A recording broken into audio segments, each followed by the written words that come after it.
Kedy je ten najlepší čas na vozenie sa v kabriolete?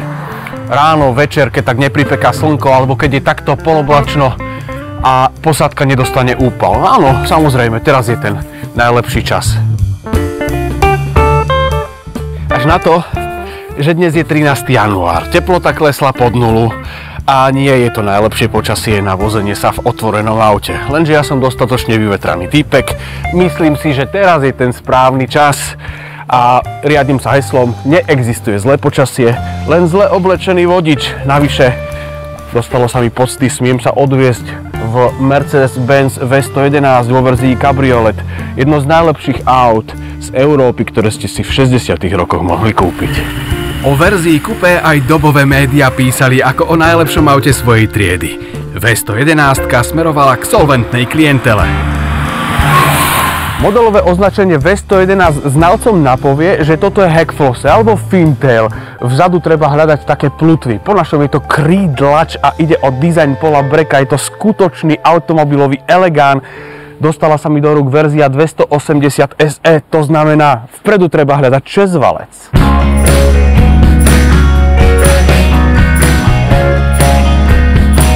Mercedes-Benz produkoval z V111 kabriolety, coupé, ale aj sedany. Dokopy vyrobil 370 000 exemplárov. A na začiatku výrazné plutvy boli z roka na rok menšie. V závere produkcie Mercedes použila aj o niečo nižšiu prednú masku. Toto bol z európskej produkcie jediný luxusný kabriolet so 4 miestami na sedenie. A ten batožinový priestor zvládol naozaj všetky cestovateľské potreby 4 ľudí. Medzi solventnými klientmi bola V111 obľúbené auto. Na výber bolo množstvo motorov, no a kvalita výroby, tá bola fantastická. Až na tú antikoroznú ochranu. Tá bola taká, aká bola v 60. a 70. rokoch bežná. Teda žiadna. Ale paradoxne tohto exempláru sa to vôbec netýka. Je po renovácii a renovátori kamerou preliezli aj dutiny a to auto nebolo vôbec hrdzavé. Takže toto je taký ten Mercedes, aký sa dal kúpiť akurát v 60. rokoch. Takže dá sa povedať, že to bol Mercedes na celý život. Jeden jediný na celý dlhý život vodiča. Mercedes potom zistil, že to celkom nejde dokopy s biznisom, ale zistil to až oveľa neskôr. Pri V111 to ešte stále bolo tak. Mercedes-Benz V111 v tom automobilovom priemysle svieti ešte jednou dôležitou inováciou – deformačnými zónami. Oni boli známe už aj v 30. rokoch, ale do sériovej produkcie v automobilke Mercedes-Benz sa dostali až v roku 1959 a dostala ich práve V111. Tento vynález rozdelil karosériu na 3 časti. Predok, stred a zadná časť. Vpredu a vzadu boli tzv. Mäkké časti, deformačné a ten stred bol tuhý. Ja tie deformačné zóny skúšať nebudem, aj keď povoziť sa pôjdem. Pod prednou kapotou je radový 6-valec s objemom 2,8 litra.